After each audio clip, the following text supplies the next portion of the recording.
spoke here. Yeah, I know. Here only.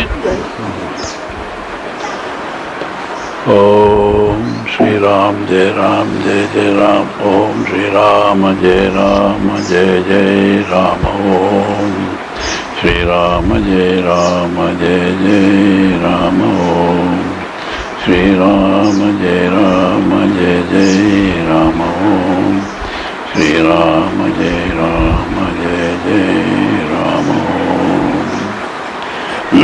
We were reading in Chapter 12, Beloved Prabhupada's commentary, about the qualities of a true devotee. These are actually to be developed by the devotee.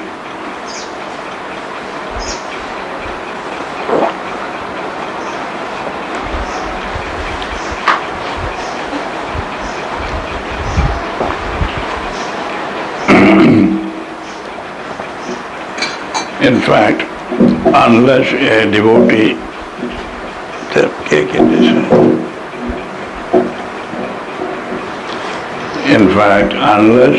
devotee, has already some of these qualities, he won't be trying for God realization. He will be immersed in the worldly life only.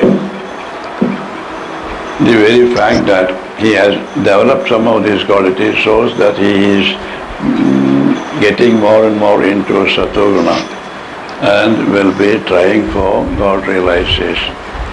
These qualities are very important. They have to be developed, though it is very, very difficult.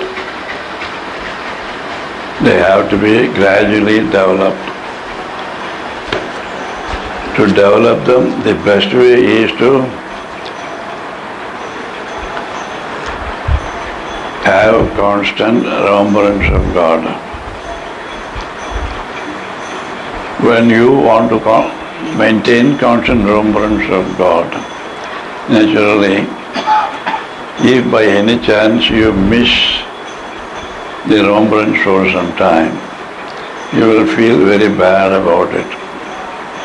And then you will try to find out what was the cause that made the break in the remembrance. You will find out either the cause was that you must have got angry with somebody, you must have had some ill feeling towards somebody, or you must have had a bad company. If you analyze yourself, you will be able to remove those influences that made the remembrance break. Thus, we have to gradually develop the good qualities and eliminate all the bad qualities. That is, asuri qualities must be given up and the divine qualities must be developed. The more we remember God and try to maintain the continuous remembrance, the more we will be able to develop the divine qualities. The more we remember God, the help from God also will be coming to us. It means when the mind gets more and more purified, it will be naturally raised to Sattva-guna. And when we are Sattva-guna, we will be able to remember God more and more. By any chance, by any bad company or bad food or something else as described earlier, if we fall down to Rajoguna, we should try to raise ourselves to Sattva-guna and thus maintain God remembrance constantly. When we fall down to Rajoguna or Tamoguna, naturally we have to struggle hard to raise ourselves. At that time we may not be in a mood even to chant God's name. We may not be in a mood even to be in the company of devotees or saints. But here it is that we have to force ourselves, because there is no other way to raise ourselves Sattva-guna than intense chanting of God's name in solitude. 1. Resort to satsang, that is, go to a saint and sit at his feet. Enjoy his holy presence. That will lift us up immediately. And thirdly, if a saint's company is not available, company of devotees who are holding bhajans and other satsang programs. These three ways are prescribed to raise ourselves from tamoguna and rajoguna to sattoguna. We must try to be in sattoguna as long as possible, though it may not be possible to remain in sattoguna permanently. We must try to remain in sattoguna as much as possible. Only after transcending all the three gunas, that is, after realizing God, we will be able to get over the effects of the rajoguna and tamoguna. Till then, we will be subject to the ill effects of rajoguna and tamoguna. So our effort must be in the beginning to raise ourselves and remain in sattoguna as long as possible. By that practice, we will be able to develop all the divine qualities one by one. The qualities mentioned here are for a perfect sadhaka. To feel that we have not attained these qualities should not also disappoint us. This is the indication of the perfection, that is our attainment. On the path we may fail any number of times, but we should not be deterred. We must make use of that fall as a stepping stone for further success. Now, having mentioned these qualities, the above characteristics of pure devotion are attained by the devotee by means of his entire self-dedication, in which the ego sense is only assumed for the sake of the joy which a devotee gets from a close communion with the beloved Lord of his heart by means of singing and conversing about him and serving him in all actions. Here Papa talks about the advanced devotee who is advanced in sadhana.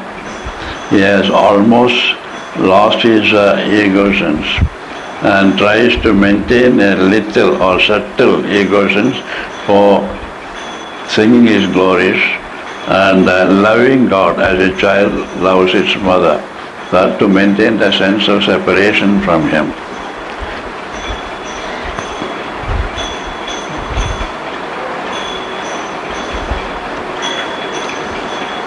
His beloved is not merely the immutable aspect of God's existence, which is beyond and above all manifestations.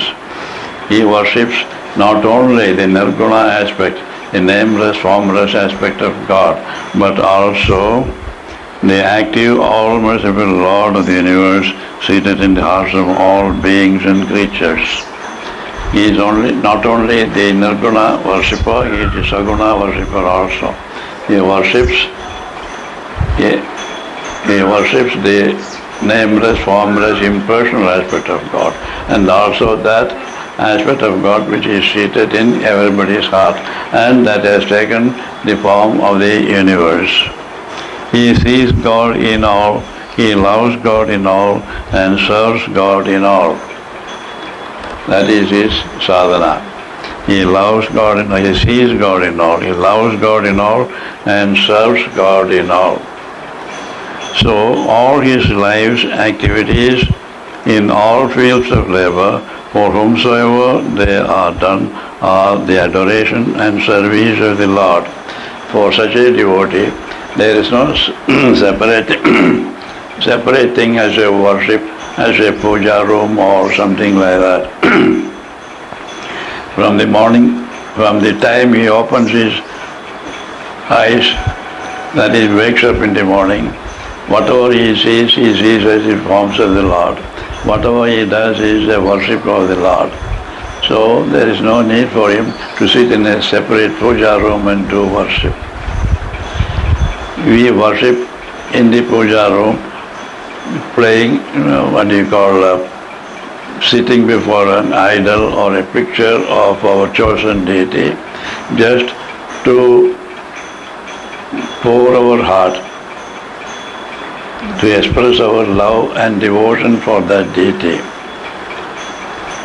and also to get established or to develop our devotion, to increase our devotion more and more. This we may be able to do only for some time in the morning, but when we grow in devotion, we will not be satisfied with that 1 or 2 hours in the puja room. We will like to maintain that remembrance all through. It means we should be able to find the same divinity not only in the idol before us in the puja room, but in all human beings, all creatures and beings in the universe. Thus our heart will expand, and even when we deal with others, we will be dealing with God. When we offer something to others, we will be offering to God. We praise others, we will be praising the Lord in them. That way, all our activities will be completely divinized. Hence, he is ever merged in an infinite ocean of supreme and eternal joy. This practice, as it becomes a worship, every act of his becomes a worship. Naturally, he is filled with pure joy. That is eternal joy, actually. Verily, his life becomes a wave of endless ecstasy. He is free and blissful like a child. That is the condition of a devotee. Every moment he lives in the remembrance of God, in the service of God, in the worship of God. Whatever he is the form of God. In spite of all this, his normal activities may go on. Others may not find any difference, except that they find him always blissful, always loving, always serving others with joy. That is the only difference they can find in a devotee. This is the quality of a true devotee. Now we go to the next chapter where, give me that big book, chapter 13. This is also important in the sense that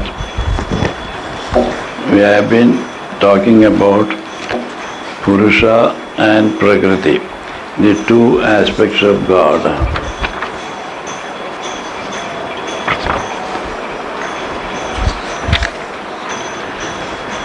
We have been talking about the two aspects of God, Purusha and Prakriti.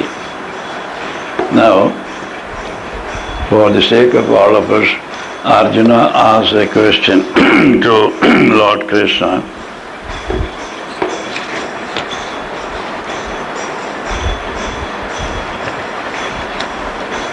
Prakritim Purusham Chaiva Chaitram Chaitratnya Eva. Sanskrit is not necessary. We'll read only the English meaning of it. Arjuna asked, Prakriti and Purusha, also the Kshetra and Kshetrajna, knowledge and that which ought to be known. These I desire to learn. He wants to know Prakriti and Purusha. What is Kshetra and Kshetrajna? What is knowledge and what is to be known? First is Prakriti and Purusha. There are two aspects of the Lord. One is Purusha, the substratum, and Prakriti, the manifestation, or the power of manifestation. And Kshetra and Kshetrajna. Kshetra is this body. Kshetra means also the temple. Generally, this body is considered as a temple in which God is installed, God resides. So this is the temple, and the Kshetrajna, the knower of God, is within us. So if Arjuna wants to know the difference between the Kshetra and Kshetrajna, and also what is knowledge and what is to be known. Now, let us see what the Lord replies. This will give us a clear idea. The Lord replied, this body is called Kshetra. You can give this, the other book, to David. That is chapter 13. This body is called Kshetra, the field. He who knows it is called Kshetrajna by the sages. This body is called Kshetra or temple. He who knows this body is called Kshetrajna, the knower of the body. Yeah, the literal meaning of Kshetra is that which is protected from perishing.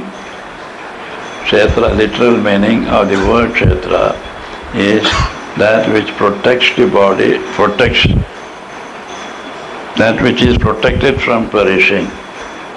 The body of beings is called Kshetra because it is saved from destruction to which it is prone.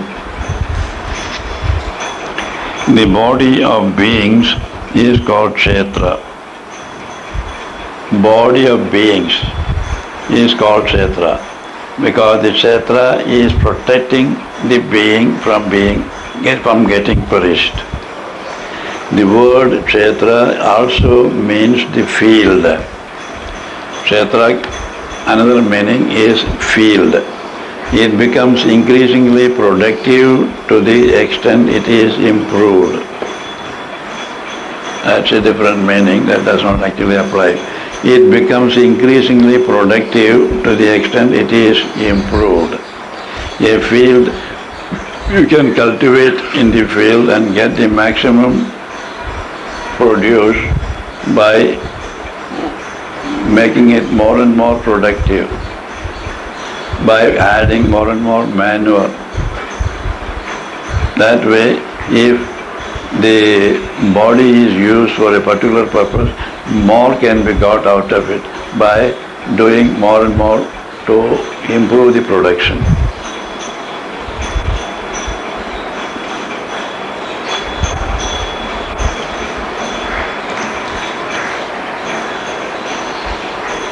Similarly, in the field of this body, man reaps the fruits of his good and bad karma. So it is through this body that so many activities are done. If they are good, we have to reap the good fruits.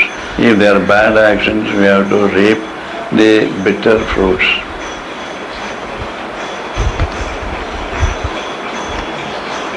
This body is therefore the Dharma Kshetra of the Jivatman. This body is the field, Dharma Kshetra of the Jivatman. The individual soul is sitting in this body and is directing this body to do things. And the individual soul, because of his sense of doership, has to reap the sweet or bitter fruits of those actions.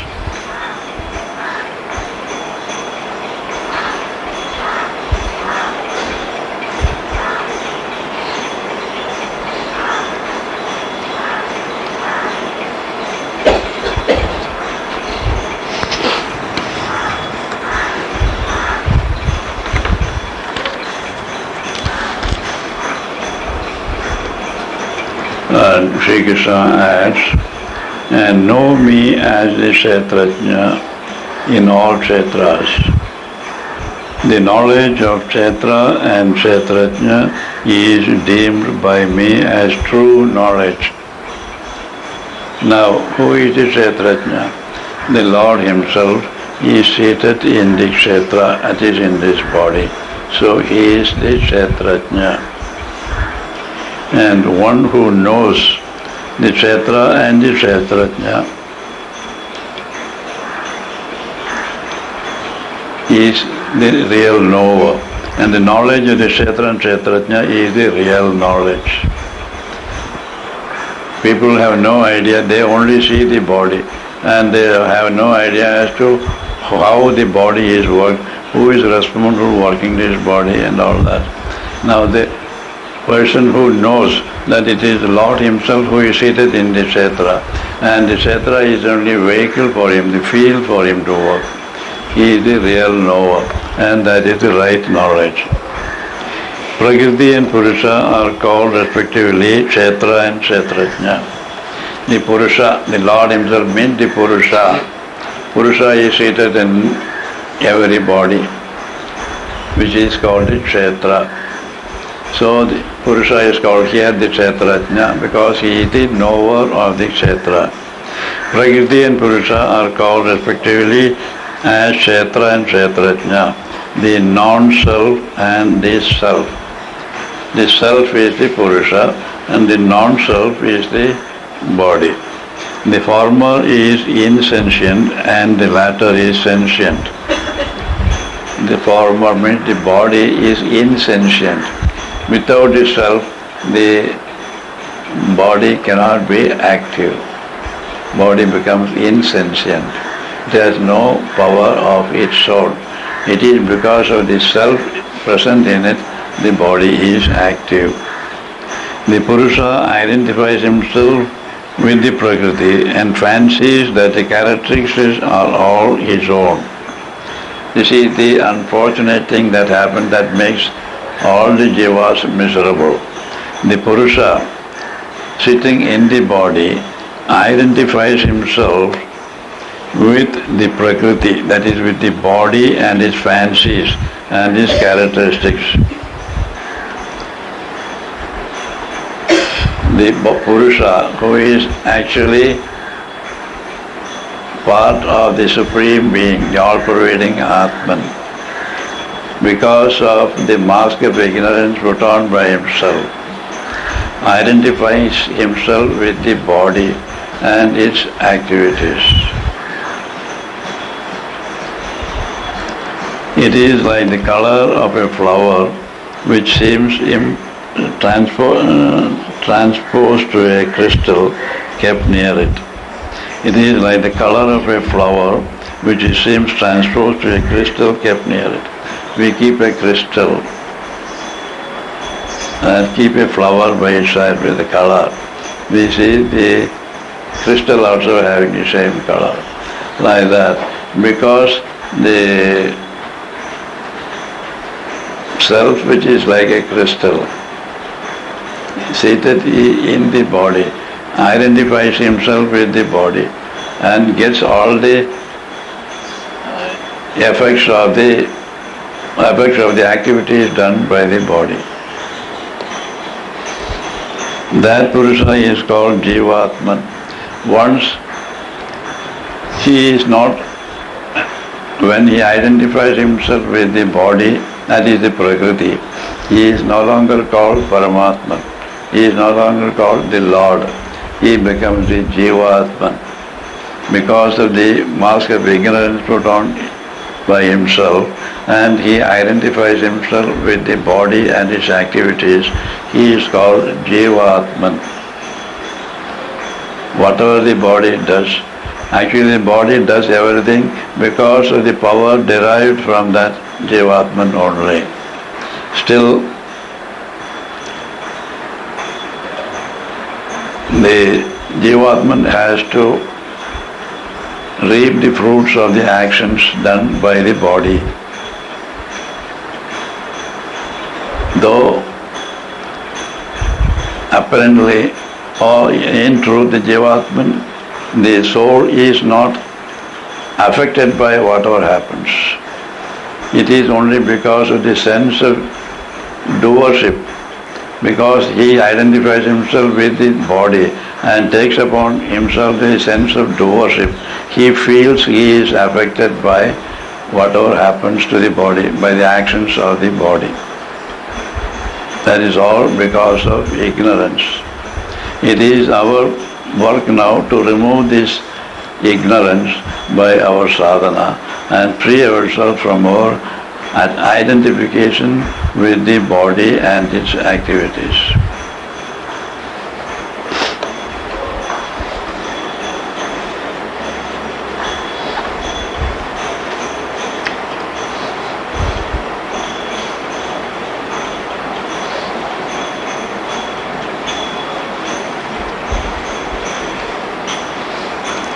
The cosmic intelligence is Ishvara.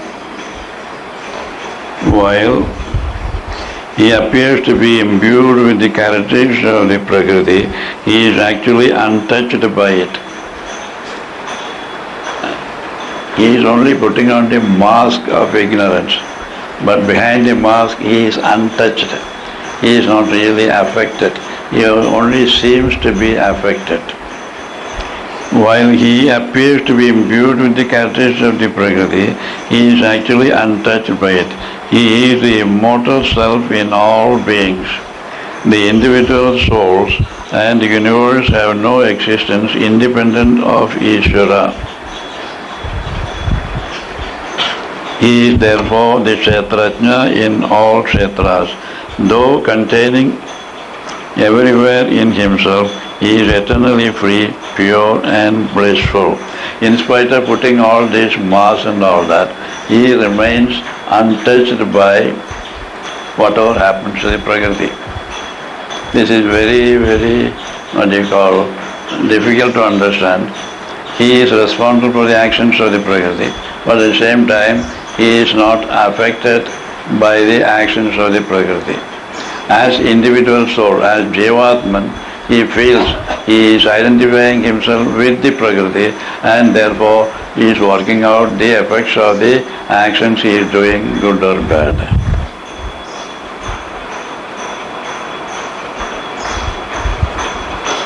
So, jnana, with knowledge, what is knowledge? Jnana or knowledge is the true understanding of both the Kshetra and the Kshetrajna. What we have to understand is, what knowledge we have to get is to know what really is the Kshetra and what really is Kshetrajna.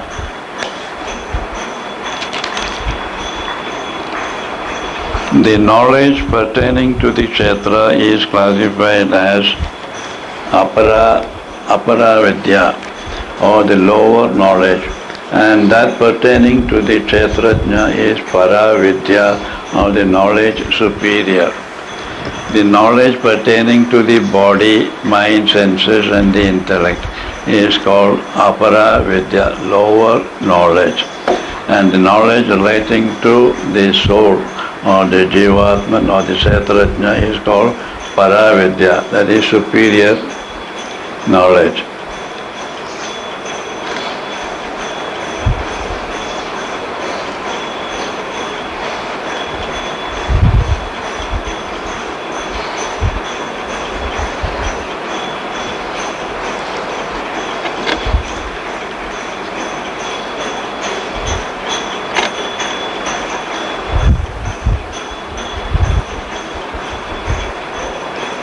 To be well versed in and versatile in Vedas and other branches of sciences are belonging to the lower knowledge. Brahmajnana, or the self-knowledge, is the supreme knowledge.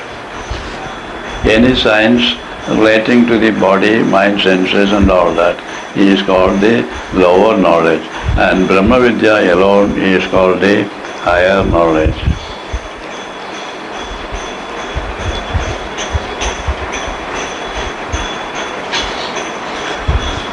Coming about a Puranic story and all that.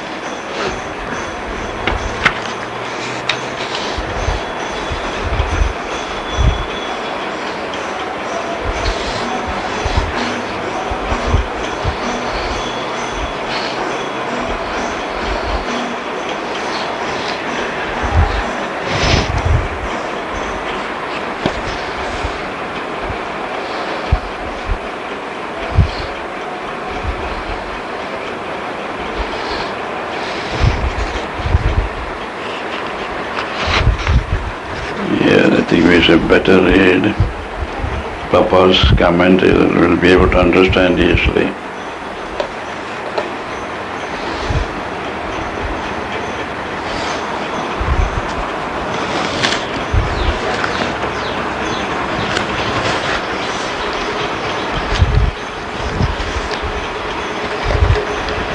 Field and the knower of field. In this chapter are explained the distinctive qualities of Purusha. Purusha or Atman. Atman is also called Purusha, self.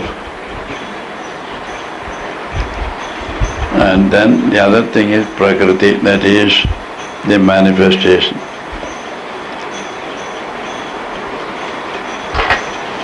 Prakriti is the manifestation, that is the body and the dweller in the body.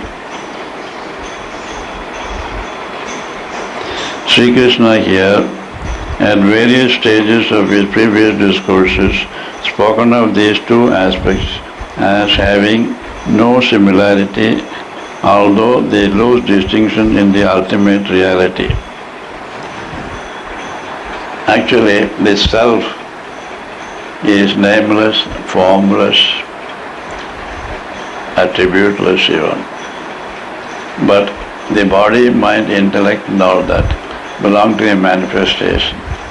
So there is no similarity between the two aspects. Although in the ultimate reality, when we talk about the Supreme Godhead, these two merge in Him. These two are considered as the two aspects, the two sides of the same coin. They merge in that Supreme Being. They merge in Purushottama, who is attunes the two aspects and beyond them. The Atman or Purusha is pure divine knowledge. Atman or Purusha, seated in our heart, is pure divine knowledge or pure consciousness. Because He, as a silent, omniscient and all-pervading principle of existence, witnesses and through the will of Purushottama illumines and inspires Prakriti in all her movements and activities. It is the Purusha. He is silent, omniscient and all-pervading principle that gives power to the Prakriti for all the activities. Without the Purusha, Prakriti has no power to do anything.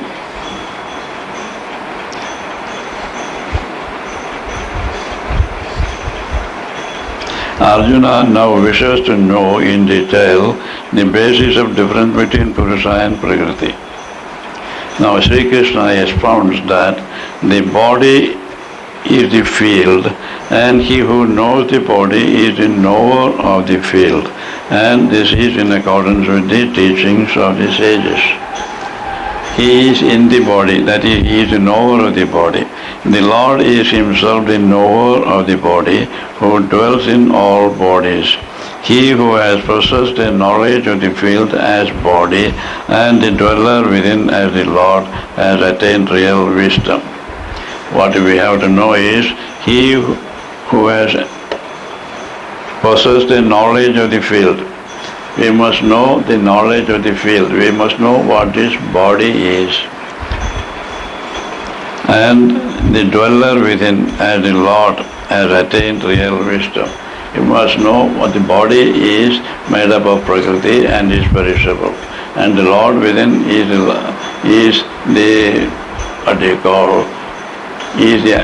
is activating the body.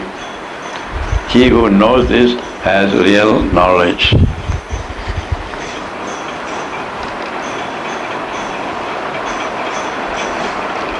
Now the Lord describes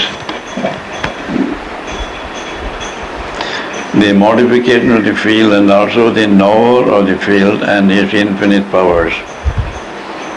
The Prakriti is made up of 5 basic elements. We must know what Prakriti. Our body is made up of 5 distinct elements. Ego, intellect, the 10 senses, and the mind, also the five objects of sense and the unmanifest Shakti. Now what is Prakriti made of? Prakriti is made up of five basic elements: ego, intellect, the 10 senses, the mind, and also the five objects of the senses and the unmanifest Shakti. Of the 10 senses, 5 are of knowledge and the 5 are of action. 10 senses we talk of, 5 are knowledge, 5 are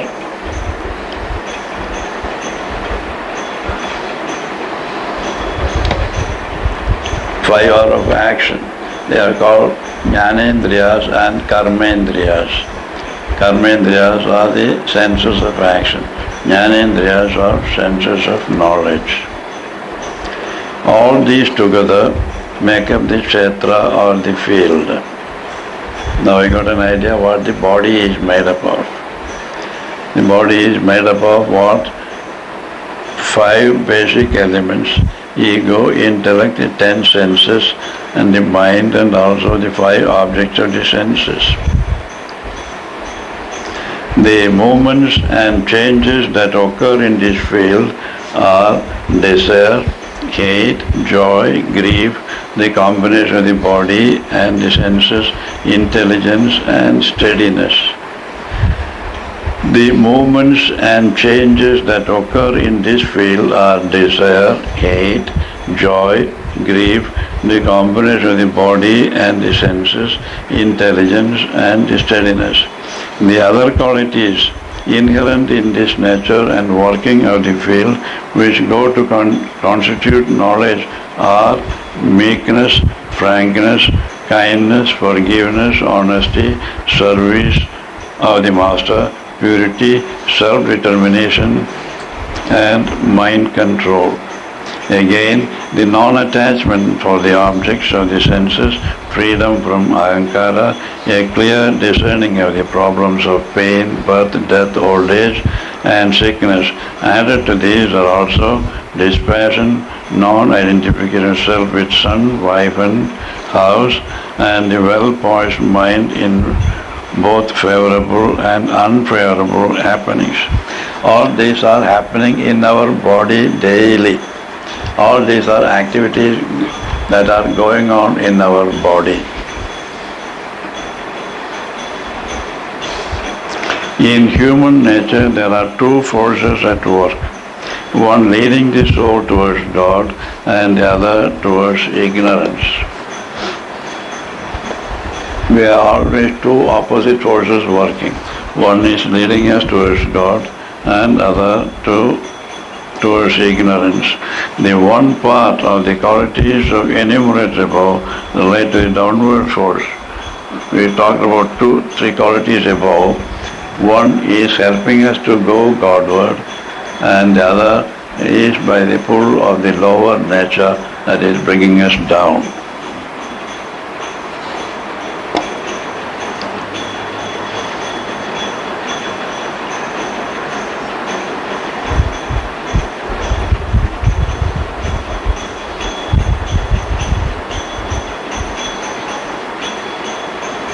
Which are those that are pulling us down? Desire, hate, grief, combination of the body and the senses, intelligence, steadiness. The other qualities inherent in nature and working of the field which go to constitute knowledge are meekness, frankness, kindness. But why should they be?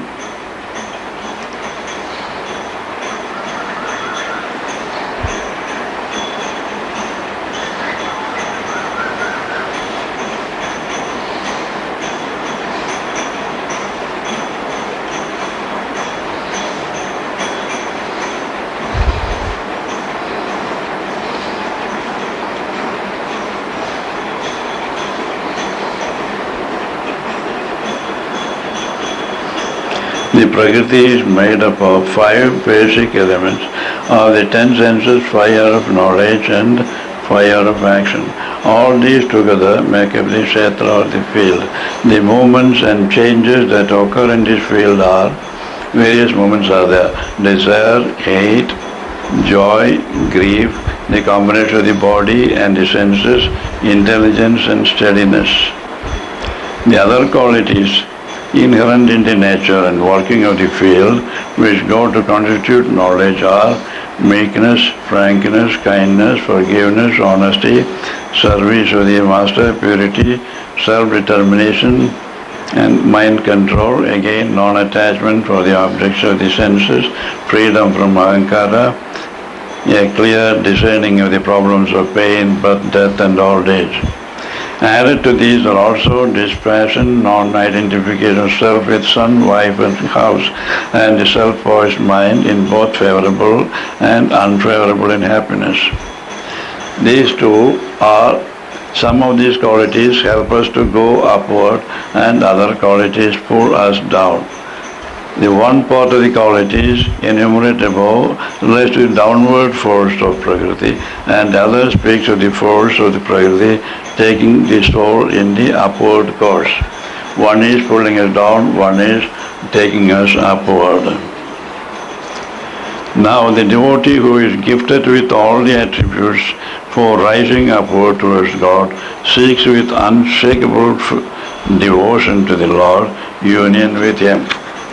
One who has more predominant qualities that help him to go upward develops devotion to the Lord.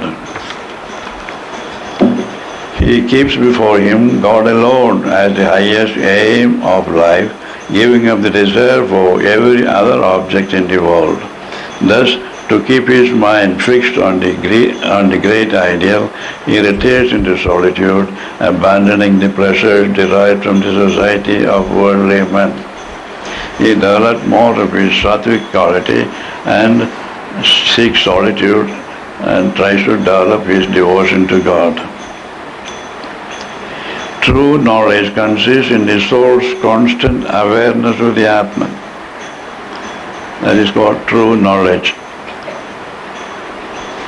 At the same time, possessing a clear idea of the supreme object of knowledge. Any conception or idea which is antagonistic to the supreme ideal belongs to the utter ignorance. We may have knowledge of different kinds. Any knowledge that does not relate to the Supreme Being is of a lower type. That is apara prakriti. Now the Lord discourses upon the highest and all-transcendent eternal reality, who is at once existence and non-existence, knowing whom the soul enjoys the bliss and freedom of immortality.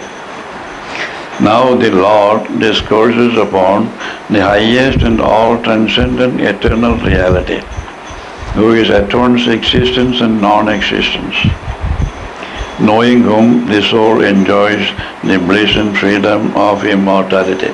That is what we have to attain as the highest. This ultimate reality is everywhere manifest in the phenomenal life in the world as hands, eyes, heads and mouths, permeating and pervading through all the beings and creatures. This reality is everywhere manifest. It is manifest as different forms, different names.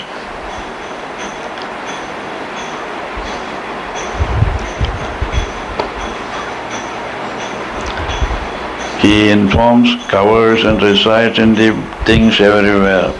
He illumines all the senses, though independent of them, supports the whole creation, still unattached to it. He is beyond the gunas, still blissful in their movements. He talks about the Supreme Reality, who is all-pervading and who is the support of the entire manifestation and who activates the names and forms in the manifestation.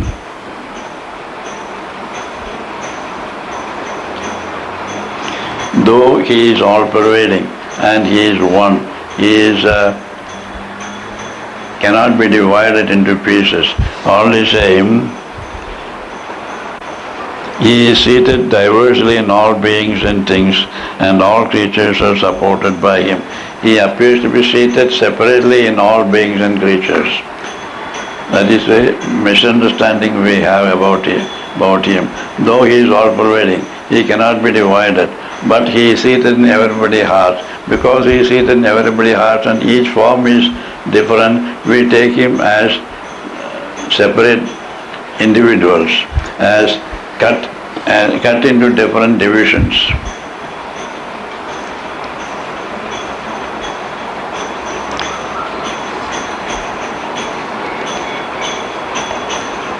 He destroys and creates. He is that power that creates, destroys, preserves and destroys also. He is that light of all lights in whom there is no darkness. He dwells in the hearts of all beings, being at once knowledge and the object of knowledge. He is to be attained only by knowledge. He can be realized only by knowledge, by meditating upon that all-pervasive existence, negating all those names and forms in the manifestation. Thus, in the foregoing teaching, the Lord concisely describes about the field, knowledge and the goal of knowledge. The devotee, understanding the truth, merges into the being of the Lord.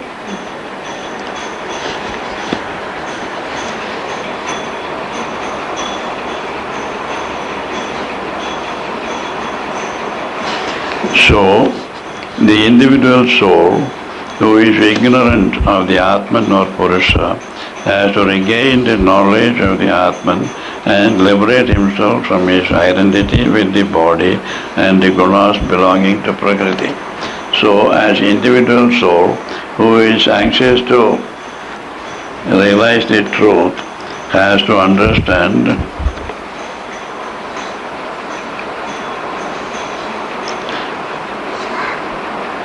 what the Atman is, so as to liberate himself from his identity from the body. He has to first understand what he is and why he is identifying himself with the body, knowing that to dissociate himself from the body and identify himself with his true being, that is the self. For that, he must transcend the Prakriti, or the three gunas of the Prakriti, Tamoguna, Rajoguna and Satoguna, becomes Gunatita.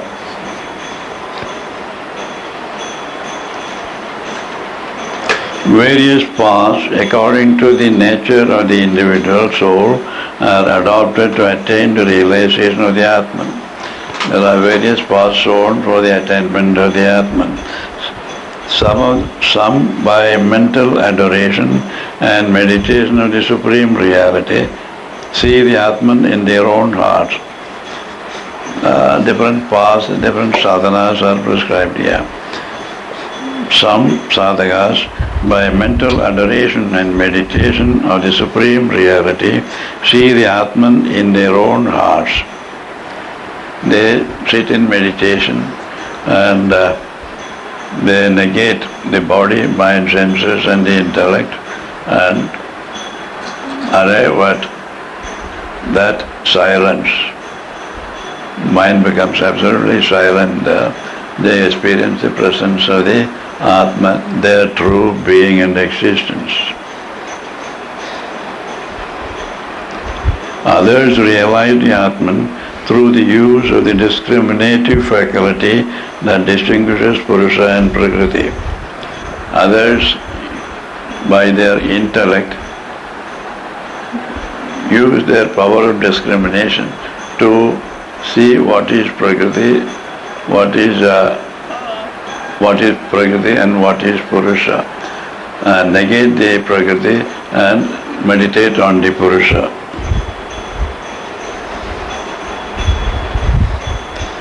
And again others attain the Atman through a total dedication of all action to the Supreme Lord. Again, three types of meditation mentioned there. Others dedicate all their action to the Lord. They don't worry about Purusha and Prakriti separately. They know the entire manifestation is the Lord Himself. They dedicate all their action to the Lord who has given them the strength to work.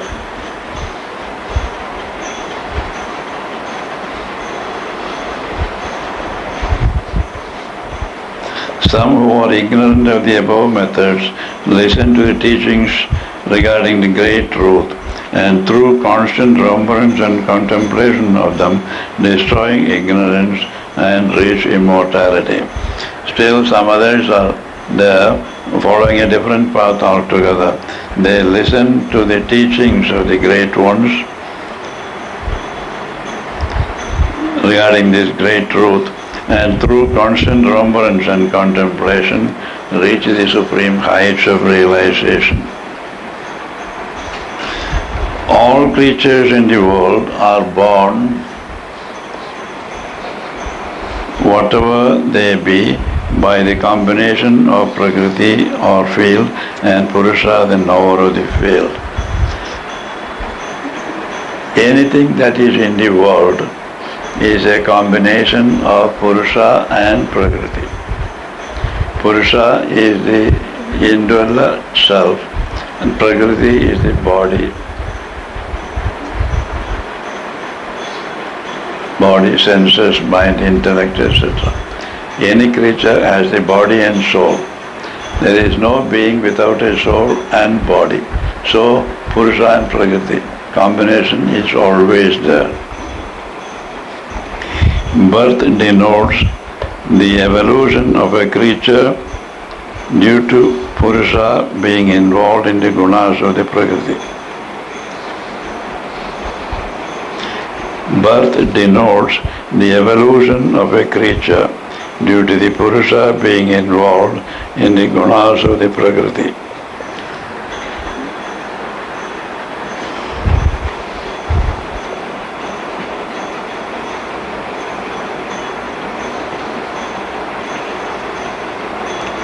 Birth denotes the evolution of a creature due to the Purusha being involved in the gunas of the Prakriti. The Prakriti, the Purusha is identifying himself with the Prakriti, with the body, and he, having dropped his body earlier, takes another body, that is the birth. He comes into the world again to work out his the karma that are not worked out in his previous life. The true vision of utter freedom and immortality comes when the Lord is seen residing equally in all creatures as the one imperishable truth within the perishable forms. Suddenly, the true vision,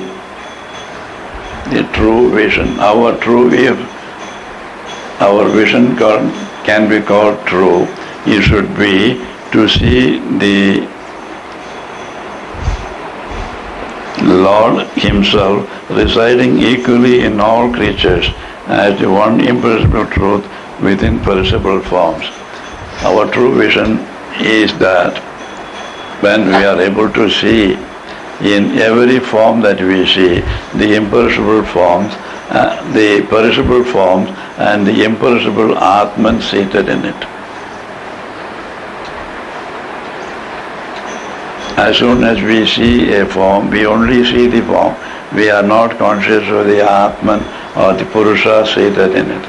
If we are conscious of both, we can say that we have the true vision.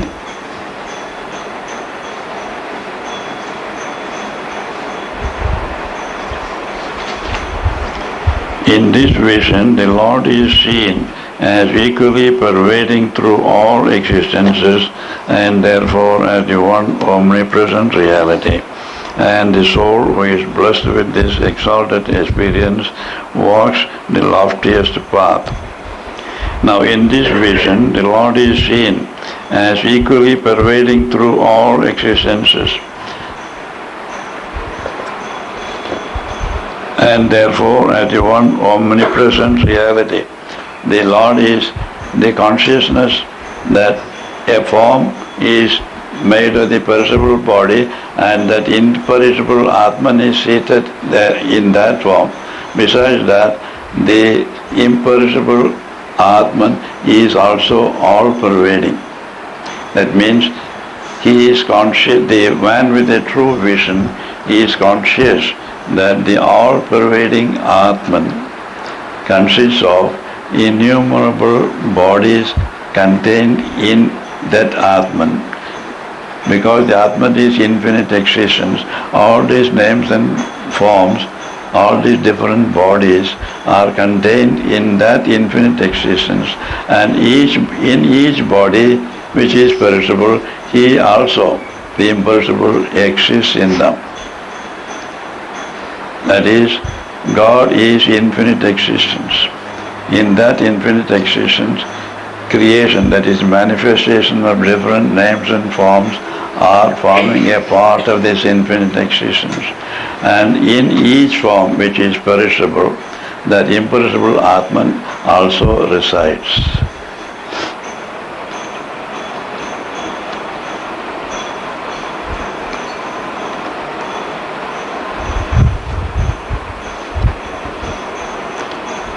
In the supreme state, the soul beholds that it is Prakriti that is responsible for all activities, and that the Atman is all actionless.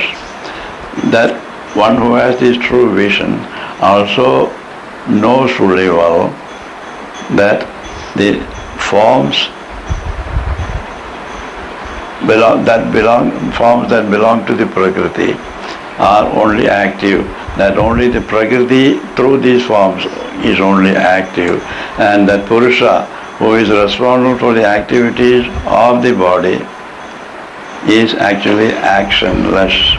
We see both Purusha and Prakriti. Prakriti has active principle and Purusha has a static principle. When we see both form and the Atman seated in that form, we know that form belongs to Prakriti, which is active, and the Purusha seated in that heart is inactive, is static. In this supreme state, the soul beholds that it is Prakriti that is responsible for all activities, and that the Atman is actionless. Atman that is seated in the hearts of all names and forms is actionless. Now this supreme truth is reached with the full precision of the vision, in which he sees clearly that the one reality is the root and basis of diverse forms and existences in the universe, and that these are projected forth from the same divine source. With this vision, he is also able to see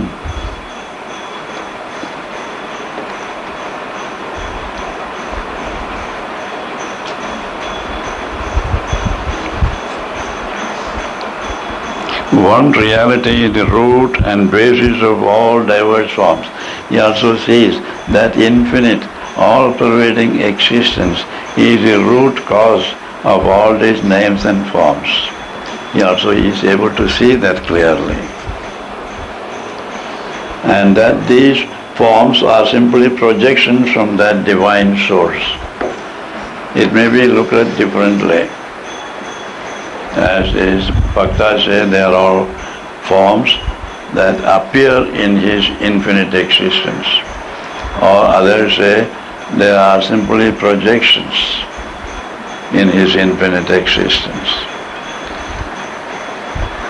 Or others, Jnanis, say they only appear to be existing, though they are really not existing. These are all different views expressed differently. I think we can stop here. The Atman dwelling in the body is without beginning and without gunas, and is indestructible. Hence, neither acts nor is acted upon. I think we'll do it later. Om Sri Ram Jai Ram Jai Jai Ram. Om Sri Ram Jai Ram Jai Jai Ram. Om Sri Ram Jai Ram Jai Jai Ram. Om. Stand Ram Nam for some time. Jai Ram, Jai Jai Shri Ram.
You're only three.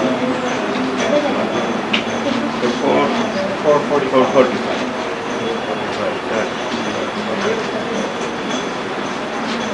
Between 2:30 and 3:30. 1 hour 15 minutes is more than sufficient.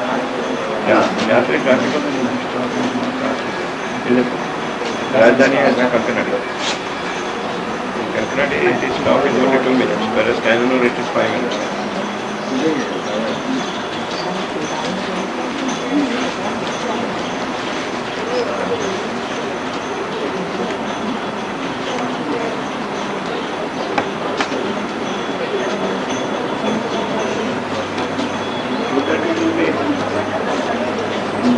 Early.